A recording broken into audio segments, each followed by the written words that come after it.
Okay, so our bannetons are out of the fridge.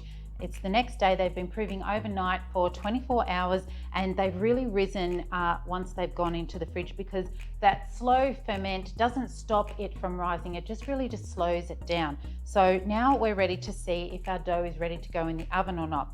Now, sometimes when you do this step, depending on where you put your dough in the fridge, will depend on how quickly it ferments or how quickly it rises or how slowly. So this banneton was put towards the middle of the fridge and this one was put at the base of the fridge. Now the bottom of your fridge is a little bit cooler than the top of your fridge. So this one has actually proved quicker than this dough. And so now I'm going to show you how you know whether your dough is ready to go into the oven or not. So we do what's called a simple poke test.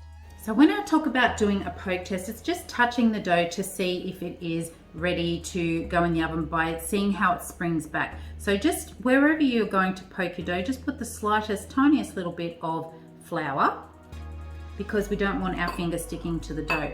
Now on this one, when I press the dough, it comes back slowly, but in a considered way. It doesn't bounce back quickly. It doesn't deflate our dough. So this dough is telling me that it's perfectly ready to go into the oven right now. So this is proved and it's ready to go in the oven. So I'll just do it next to it one more time so you can see that.